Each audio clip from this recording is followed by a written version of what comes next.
Alright, what's up guys? This is the book, The Power of Kindness. So quickly, let me just give you a quick review. The author's credibility, I gave a 9 out of 10. This is the same author that Ezra had read previously, Piero Ferrucci, I believe his name is. So I gave him a 9 for credibility. His ability to speak to his subject, I gave him an 8. I thought it was really good. PV Connection, I put 4. The Power of Kindness, a good book. Definitely had a lot to do with relationships, but was not super driven right at the PV. It was a good 4 or 5 or so. Personal Feel, how I felt about reading the book, I gave a 7 out of 10. I thought I just really enjoyed reading the book. I kind of got tired after a while reading it, but it was still good. And then recommendation for Corporate, 5 out of 10, because it's really just going back to the system PV. It didn't deliver completely on that, so I think you'll get enough from these videos so that it's not a super necessary read. So some interesting things about the author, not going to go too deep because Ezra already did. Piero Ferrucci, he is a psychotherapist and a philosopher. He's worked in the field for 35 years. Studied under Robert Sigoli, I can't say his name, who is the founder of the psychological movement of psychosynthesis. So just 2 really big names in psychotherapy is this guy. So he's written 6 books on the topic. He writes to the everyday person. I thought, pretty solid author overall. The introduction to the book here, like what is the whole book about? Evidently it's about kindness, but after 10 years of writing, he goes back and writes another introduction, so he gives a little more in his introduction. He first off talks about how it increases, or how kindness increases time affluence, so that if you are acting kind in your everyday lives, you actually there's actually a feel as if you have more time to operate and to work with. You feel like if you're going out and serving, then you're going to have less time to be productive, but he says that's not true at all. If you're serving, if you're being kind, you actually have more time in the day.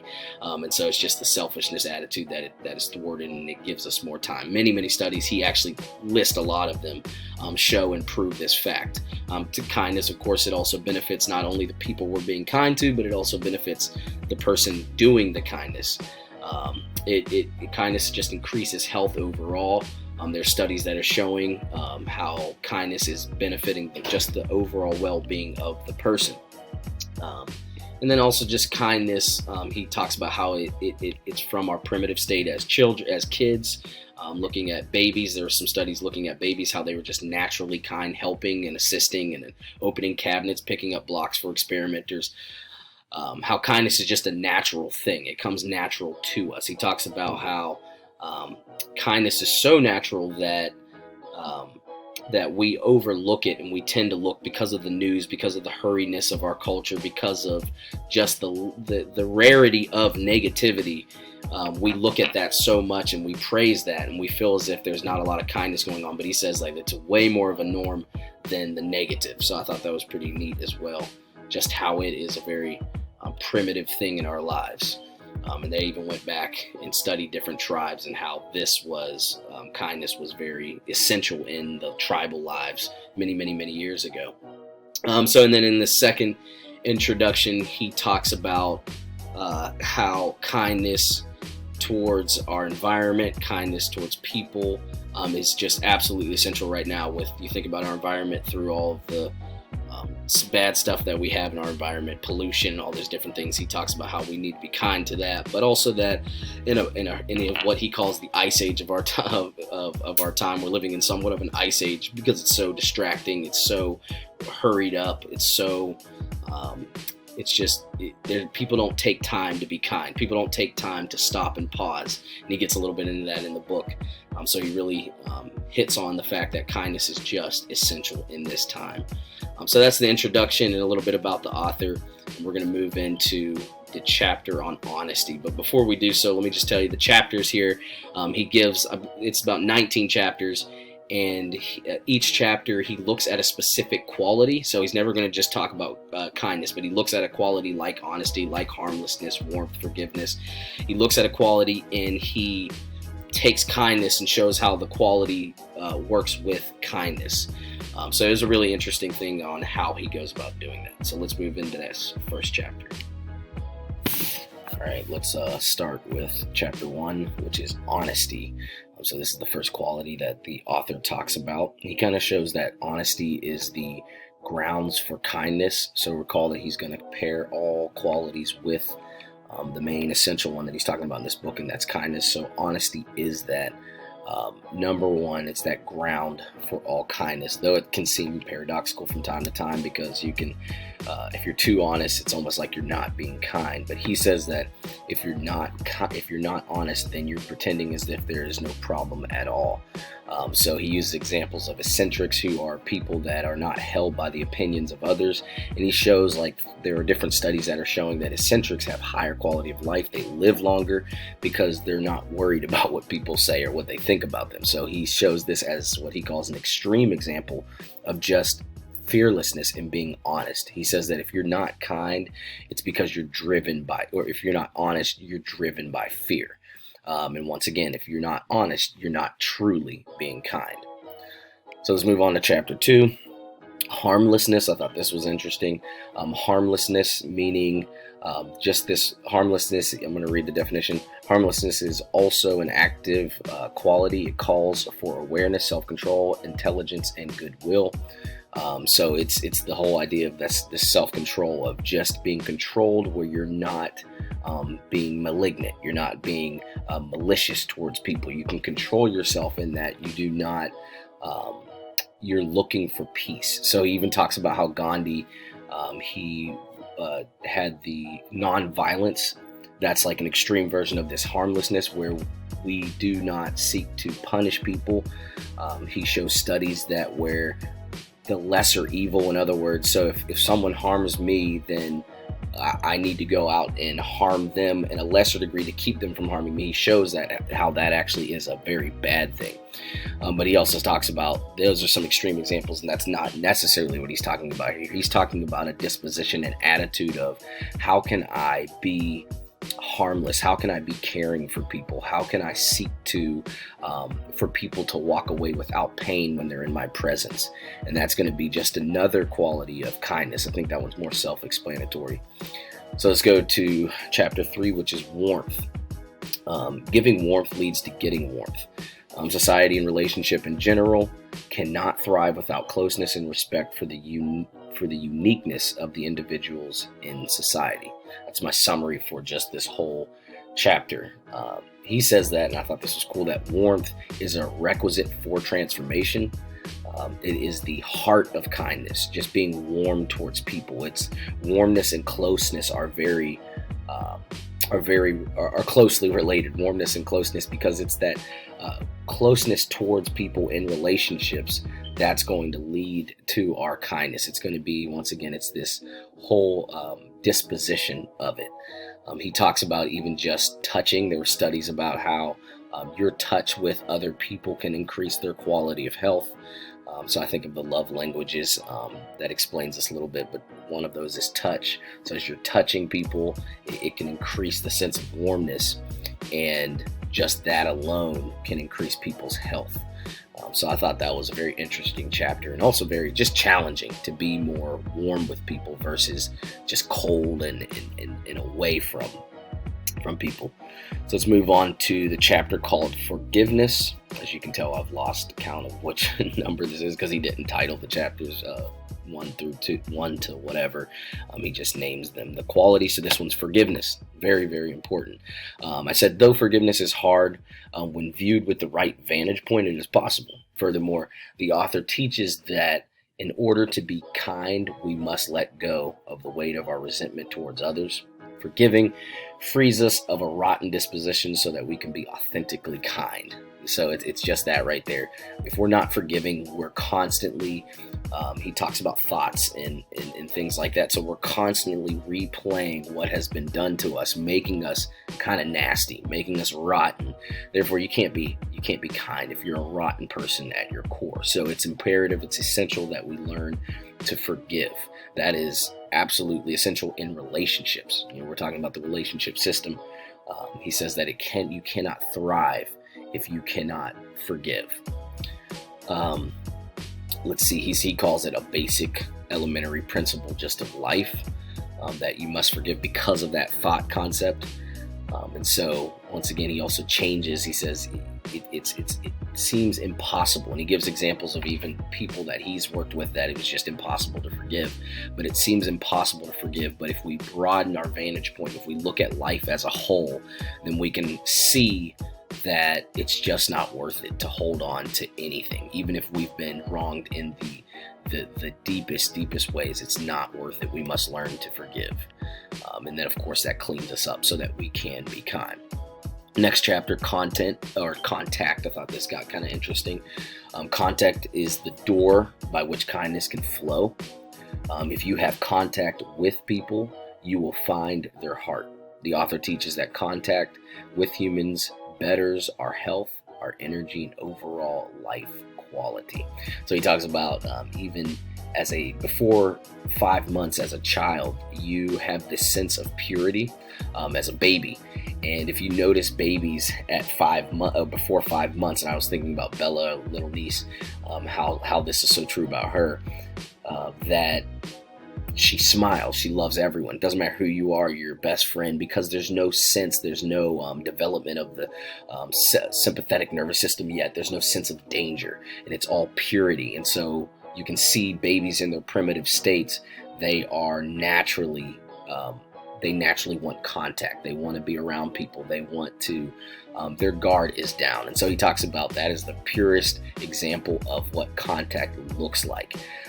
When you're in the presence of people, they feel, it's almost connected to warmth. They feel really good around you. They don't feel conflicted. They don't feel like you're against them. They feel that you want to be close to them. Contact, or even the way I see it is also just relatability. And so he talks about why this is such a need, because even as babies, in our primitive states as people. So when I was a child, we all have mothers, and he talks about how this is programmed into our brains that we need contact with humans because we had contact with our mother. Some of us had contact with our father, and this just programs us to need contact. So he talks about if we don't have that, then we're longing for it. So those who can give it, of course, they're going to soar above others when it comes to just relationships, is learning how to be in contact with people. He talks about how extroverts have the advantage because they fuel, they gain energy as they're around people, so they have an advantage for contact. But he also talks about how this can be, how it can actually come very easy for certain people, and it can be negative because you take it for granted, and you don't actually use it the way that it should be used. So just an interesting concept. Let's go on to chapter 6, I believe it is, a sense of belonging, perhaps my favorite one. Treating people with a sense of belonging enables you to have the right disposition to show kindness. So this is one of those that cleans you up in such a way that you're able to show kindness. He centers this chapter around just 2 questions that he believes all humans have, that a sense of belonging actually answers. So what am I a part of, and who am I? All humans are asking this question. What am I a part of, and who am I? So it's a basic need. He says it's like food, like water, like shelter. We all have a basic need of this sense of belonging. We want to belong to something. And that's just important to know. Like if we're doing the relationship system, that people want to belong to something. So if you're giving someone, whether it be a stranger or a deep relationship, if you're giving them a sense of belonging into your life, you're giving them a true gift. You're giving them an essential need. He also talks about why this is absent in our society. He says it's not had a chance to develop in those essential people groups. So our family, we've not really had a sense of belonging in family, generally speaking. In our schools and our friends and our work, the sense of belonging is not prized enough to actually develop in these areas. Thus, it's lacking in society. It's lacking in people, but it's an essential need in humanity. So, man, imagine just giving this sense of belonging to all people. He talks about way back the whole paradigm shift from the technology, where it used to be all about community, but now our lives are all about individualism because of technology, but also just because of the way that he talks about even in the Renaissance, how things began to shift, or the Enlightenment, how things began to shift from it's all about an expression of community and church and all these different things, but now it's about how can I express myself, which he says is not necessarily wrong, which I agree with him. It's not necessarily wrong, but it can also cause this chasm where we don't have a sense of belonging to anything. We're just all about ourselves. Let's go to trust. Trust, the author helps us to understand that the soul of relationship is trust. I like that. The soul of relationship is trust. Letting go of control and allowing someone else control of a particular situation is the key to relationship. True kindness can only be expressed when trust is given. So I like this. He talks about how trust is a risk. We are risking if we're trusting. So we have to be willing to give. He calls it a gift. Trust is a gift. We have to be willing to give the people the right to or give trust to people. I trust you. That is a gift. It's also a risk because people can transgress that and really mess us up. But I think that one's more self-explanatory. You can't be kind if you don't trust, because if you're seeing the other person if they're sketched out the whole time, and I don't really trust this person, how can you truly, authentically be kind? So he says you have to take that risk in order to be really kind to people. To the chapter mindfulness. So mindfulness is the next quality. Living in the present is essential to true kindness. Attention to others and being present with them is the only way relationships can thrive. Thought that was fantastic. He talked about how if we often are living in the past or thinking about the past, we forget about our present. We forget about being present and here and now with people and just in all circumstances and situations, which absolutely kills our ability to be kind and just thrive in all relationships. So I thought that was really good, that paying attention in the moment increases our quality of life. It increases our relationships. It just does it all. There's a study where they had elderly people and they gave one group, the controlled group, plants and stuff like that around the house to take care of. And these people, they would take care of it. And so this is studying attention and presence. And they lived longer than the other group of old people who just kind of walked through life and just meandered their way through and just died off. So it just kind of shows that being present, being attentive is just absolutely essential, and it benefits the person that is being mindful in the moment. Next chapter here is empathy. He says an essential glue to all relationships is empathy. I just realized I said that. He does not say that. All must suffer in life. However, if used properly, suffering can give a person the ability to relate to others. He says that empathy is a prerequisite for all communication and collaboration and just social cohesion. So that goes back to relationship. If we're not empathetic towards people, if we don't feel what they feel, then we're never going to thrive in relationships. And of course, then we cannot truly be kind. The reason that there was some suffering mentioned there in the just summary of this chapter is because he explains that the way that you build empathy is through suffering. That's the primary way. So that when I suffer, I can then relate to other people who are going through the exact same thing that I'm going through. And it's just a way to build the capacity of empathy. He says that you also don't have to learn it just through suffering, but he says knowledge and the arts and painting and all these different things, going out and intentionally learning things can help you to increase your empathy. Next one, humility. Kindness makes room for others. Humility allows us to find our place in the universe, thus enabling us to make room for others. Just understanding that we are not the only humans out there. It's just very important to be humble in all that we do, he says, and just realizing that other people have their path. Next one, patience. Patience. Slowing down for others is an essential piece of kindness. To be patient is to understand that time is an illusion. And so, of course, just in our society now, how we're so rush, and we got to get it done. He shows that time is, in a way, it's an illusion. That it's an optical illusion. That the kinder we are, the more things will slow down. So we don't have to rush so much, and we can slow down for people. If we can't respect the rhythms, he says, of of life and other people, then we can never truly be kind. And so this just comes back to communicating. This comes back to relationships. If we are not willing to slow down, then we'll be running by ourselves.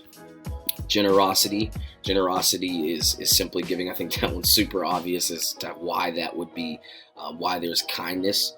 He talks a little bit about that. I'm not going to say much because I think it's super simple. Respect is the next chapter. Respect is accepting that people control their own destiny and allowing them the space to do so. Respect sees people for who they are and listens to others because respect values the individual. So I thought this one was really good. This one to me is huge. Just the concept of understanding that other people have a destiny. It's not all about getting people to your agenda, but it's about respecting that everyone has their own path. And if you can constantly be helping people to get to that path, then my goodness, that is like a true act of kindness. I'm constantly in relationship trying to get you towards your path, not my path, but yours. That is the essence of respect. Then he goes on, and all these latter ones are kind of relating to each other as you can hear it. So, and then he goes on to talk about the quality of flexibility. Being flexible enough to accept the constant change people go through is kindness. Flexibility is also expressed in the availability, which is where kindness is best seen in the attribute of flexibility. Woohoo, that's good stuff. Flexibility and availability. Just being available for people. People have ups and downs and mood swings and knots. Being available, being flexible when this person's over here and the next day they're over there. It's like, what is happening? You've got to be flexible. If you're flexible enough in relationship, then you're expressing kindness. If you're not, then you're just going to be frustrated and you're going to have that rotten disposition again, and you're never really going to be able to thrive in relationship if we're not flexible with people. Memory. Now this one seemed almost, this chapter on memory, this one almost seemed abrupt and almost out of place. He explained it, it made a lot of sense, but it still was just like, wow, that's very interesting. So to preserve the memory of those in our past is vital to life. We only live if we remember because the people of our past make up our present. Kindness is predicated on remembering those who are no longer useful to us.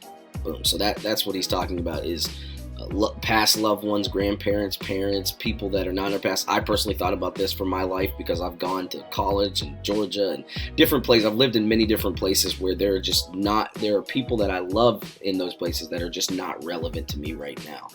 He says that it's very easy to just bypass those people and to completely neglect them and just forget about them. But he says that to be truly kind, you have to be remembering people because it shows that you care about people. And if you remember the people of your past, it's going to help you live effectively in your present so that you can be effective and you can truly give your best self to other people. But you can't give your best self to other people if you're not aware of who you are. So he talks about your memory of people and just in general, it helps you to understand who you are. It helps you to be aware enough of this is what makes me me. These friends of my past helped me to be developed right now. And if I don't know that, then I can never be effective in my present for people.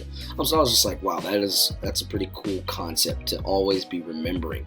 Kind of reminds me of Ezra in the book that he was reading, the proposal of writing a letter to people. To me, that's very intentional. So if we wanted to create a template around some of this, that's very intentional to remember those people of the past and then also to connect with them. Because that's what he talks about is connecting, somehow finding a way to connect with those people of your past. I was like, wow, that's pretty cool. I'm not good at that. I'm not good at that networking stuff. Let's go on to the next chapter, loyalty. Loyalty gives substance to kindness.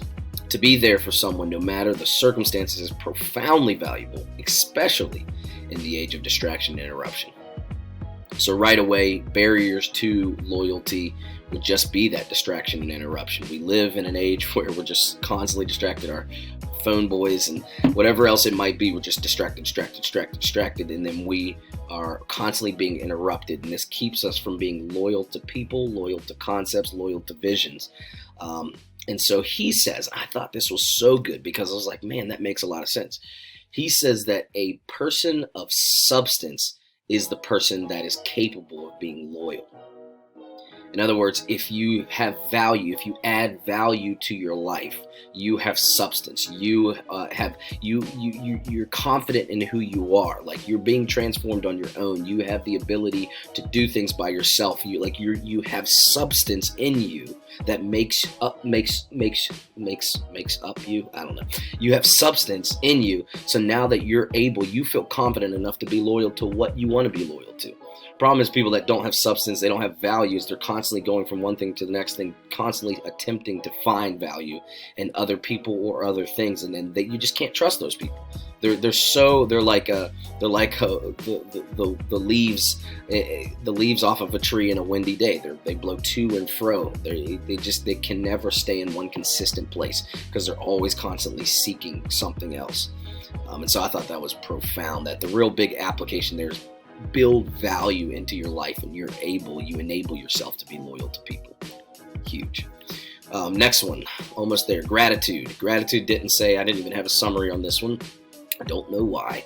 I just have that gratitude is boost your health. I think gratitude, just being grateful in general, we talk about cleaning up that rotten disposition. Being grateful completely does that, perhaps more than any other quality.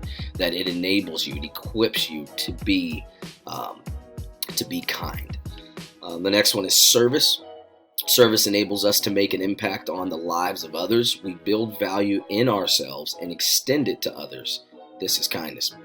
So this goes back to that substance, that loyalty. The more I put in me, the more then I can give to other people. Service, he says, naturally you think of it as sacrifice, where it kind of hurts me to bless you.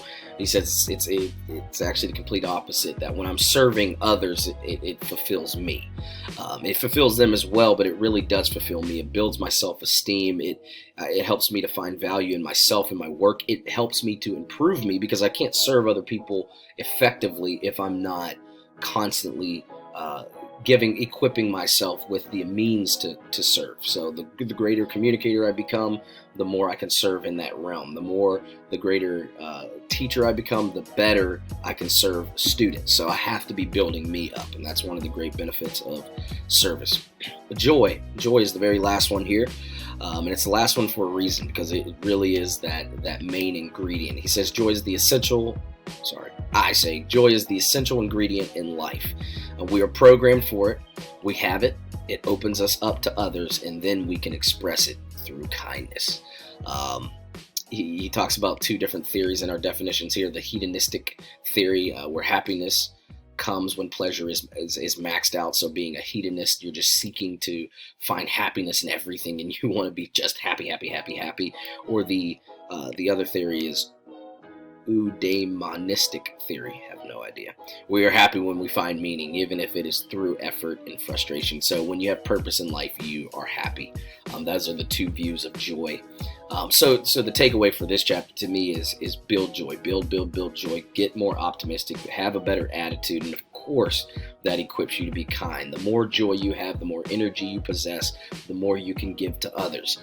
And so if we're not constantly building joy in our lives, then we're dry. We're rivers that have run dry, and we can't serve, we can't be mindful, we can't be empathetic, we can't be flexible with people, we can't even be grateful in what we have, because we're not present and we're not maxed out in that joy. So let's just move on to the conclusion and a couple practical exercises that he gives, and then I will give a little proposal here. Okay, so here is the conclusion. He states a couple things. I'm going to read them because I think it's just good, almost as a good call to action. So he says opportunities for kindness are just all around us. I mean, everywhere that we are, we need to be kind. So when we think of our concepts for the templates, it's like the stranger. There are many, many strangers out there. We just have to go get them and talk to them. Kindness is the exact same thing. It's just bringing the awareness of it. And he says each person is kind in his or her own way. So just being aware of that is essential. And there's no real cookie cutter way to do that. He says being kind is the simplest way to become who we really are. Building substance, learning how to become loyal, just all those different things. There's really each chapter, I didn't hit on it a lot. Each chapter he talked about how the person acting out the quality does not just benefit the other person, but it also benefits that person. So that's a pretty huge thing. It says being kind does not only bring us into contact with ourselves, it also focuses us on the well-being of others. It says being kind is taking a stand. I like that. From this point of view, kindness and goodwill of the many is a resource, an energy on par with oil, water, wind, nuclear, and solar energy. That's kind of cool. That's kind of powerful. It's just that it's that big of a resource. We think about energy system and relationship system. I saw that a lot in this book of just how much good relationship builds your energy reservoirs, and especially in that emotional source, that emotional level for energy. Last one here, he says kindness is a way to free us from the weights and obstacles that imprison us. So just all the negativity, all the crap, all the situations that we go through, kindness is a way to open up so that we can enjoy life, essentially. And then he has a little section called exercises. He gives 6 different exercises just to begin to cultivate some of the qualities that he speaks about throughout this book. The first one is breathe. So just learning to breathe. It frees up anxiety, it frees up restlessness in you, and it helps you to act in a way that you would desire to act. It really, in other books and other concepts, it frees up, it gives you that ability to be cognizant of what you're doing, the prefrontal cortex, so that you can act. Essentially is what it does. Get you out of that automatic mode of operation. Then he has imagination and imagine. He actually has one called envision and then one imagine. They're kind of the same thing, but just imagination. He talks about that subconscious down deep, the automatic, to be able to leverage that and create that. It's like the book The Ant and the Elephant, if you've ever read it. To be able to steer your life based upon imagination is just huge. It's a very important thing. So he gives a practice on how to cultivate doing that.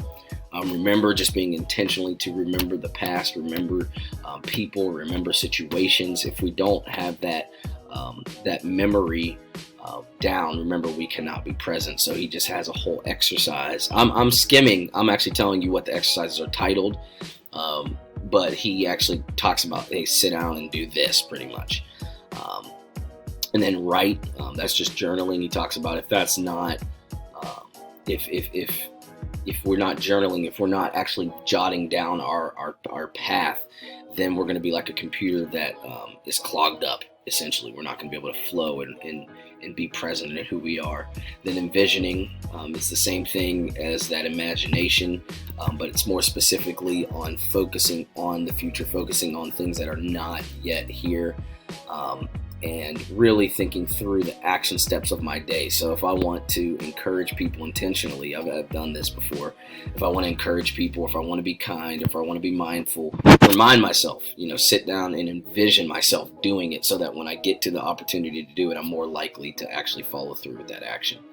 And then finally, just enjoy. He talks about just enjoying life. Enjoying every single thing, finding that joy, finding beauty in everything that we do is absolutely important. So those are just 6 little exercises that are worth viewing and going through. I don't know if they're templates, but actually some of them are, but they're just in other systems and things like that. I don't know if they're relationship templates. But for the proposal section, there was not really anything here that I saw needed to be in a flow or needed to be in a template. So even though I just said there wasn't anything, I do think there was, but it'll be found in other books. I just think that this book was great. All these qualities were great to read about.